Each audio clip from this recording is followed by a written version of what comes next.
Alright everyone, I actually made a mistake. You were looking at the same screen that we had last time, but it's actually a slightly different instance of it, because I had to go back and do one small thing.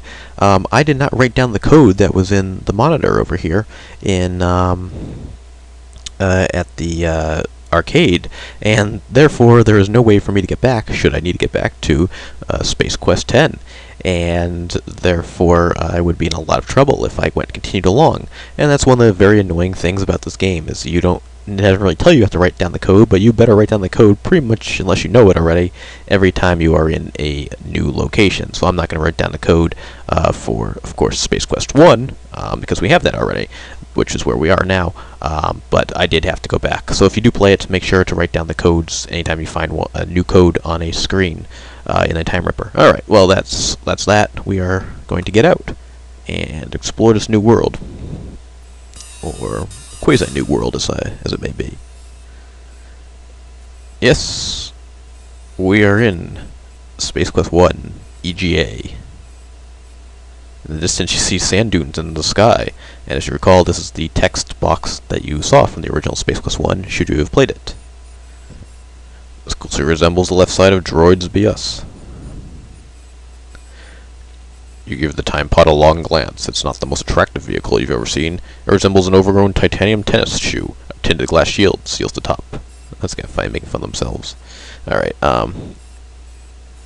so pretty much, it's a Walmart Force Field Generation Unit, FFGU. Alright, so pretty much we have gone back in time, or back in time to a prequel of Space Quest 4. And as part of the joke, they pretty much left things as it originally was, and so most of the graphics you see, will actually be the EGA graphics. There are some exceptions to that we'll see. We don't spend too long here, but no need to rush through it.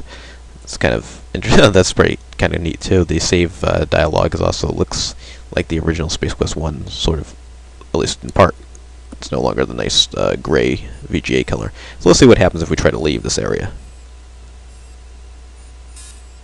Ouch, she mumbles to herself. A force field prevents you from continuing movement in that direction. Yeah.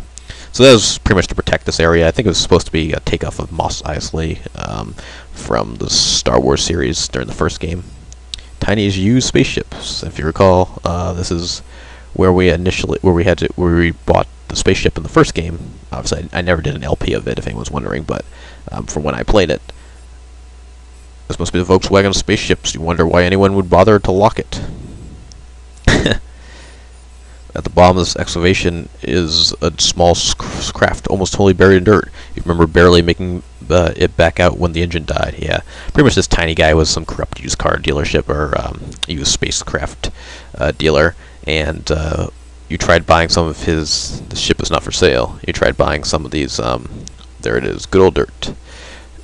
Buying some of his things, and they didn't work out too well. I think this thing exploded or just didn't work. This thing buried you in the ground. Then eventually he ends up selling you somebody else's spaceship, which I guess had the keys left inside. Anyway, Tiny doesn't appear to be around though. This building is quite small. Maybe this is why it's called Tiny's. This announces that you found the location of Tiny's used space. Alright, lucky you. We already said that. Alright.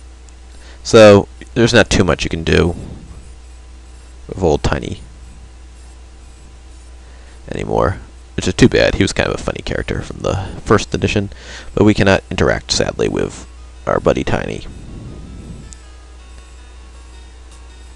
And as you may recall, this is the bar. I think it's kind of a takeoff of the Star Wars bar, of course. That's the whole area, is sort of takeoff of Star Wars Episode 4. This long-lived beauty stands silently waiting for his jet-faced owner to return.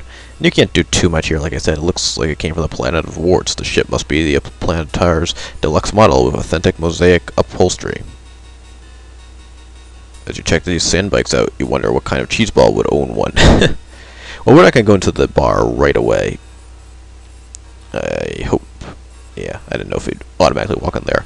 We'll take a look at a few other things. There's, like I said a couple times already, there's not too much to do here, but it's always funny just to look back for nostalgia purposes, even though Space Quest 4 is quite nostalgic by this time. It's supposed to be the back of the bar, some fading graffiti adorns the wall. Yeah. Back here you get robbed in the first game, if you never played it, or don't remember. Back here the bar smells like everything they didn't want stinking up the front. An interesting mix of flavors, stale Coronian ale, or regurgitated Coronian ale, and Coronian ale has otherwise been used and disposed of. That's nice. Yeah, this is the garbage chute. I can't remember if something came out of here in the first game and you had to root through it and get something. I think you did. I can't remember exactly, though.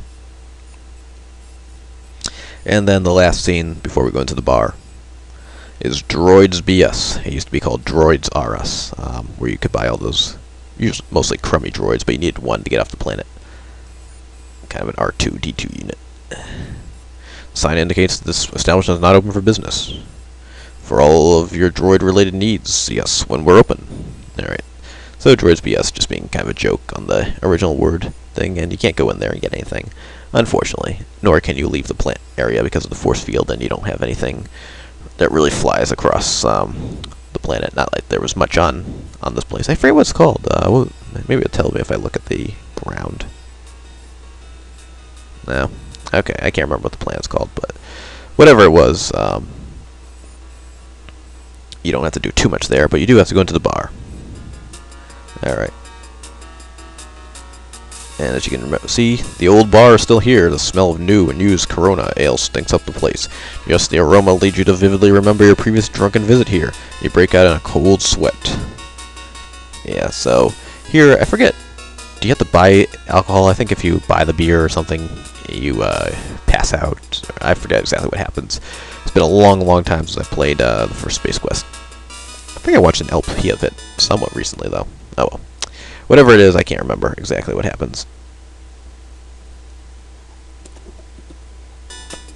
Why did I call that 12? It's not 12. But anyway, yeah, it's a good enough name as any. Alright, so let's see what's going on in the bar. You can also... Oh, I thought the symbols in the back were some of the space symbols, but I guess they're not. Why can't I do anything? Well, looky here. If it ain't Mr. Look at Me, I'm in VGA. What's the matter? Monochrome not good enough for you? What's this 256 colors all for? One little bitmap wimp? Sorry, I missed the end of that. But pretty much she's just taunting us. Hey fellas, I bet I can toss them all the way out of here from the bottom of the stairs. Bet you an ale.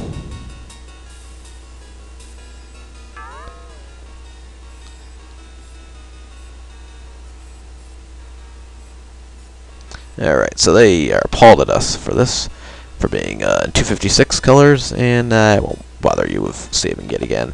Pretty much the only thing you have to do is just knock these stupid bikes over. And then Roger automatically hides. So they're pretty upset. Each of them is equally shocked when they see their bike flipped over. So they come out, grab their bike, and I don't know what they do. Just head off. Somehow can get through the force field.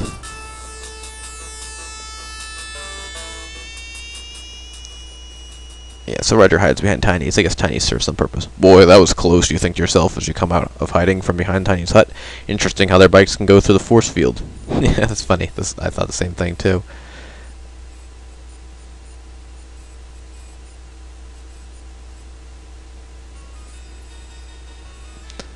Alright, well, let's go back into the bar. Now those crazy guys are gone. Uh-oh. Oh, shoot, they come back trying to hit you, I think. Oh. That wasn't so smart. You gotta jump, as you saw I did. Thwump! Nice reactions, Roger. Life is penned loose from your body by the impact of the sand bike. Alright, so you need to be a little more heads up about that. I probably should have saved,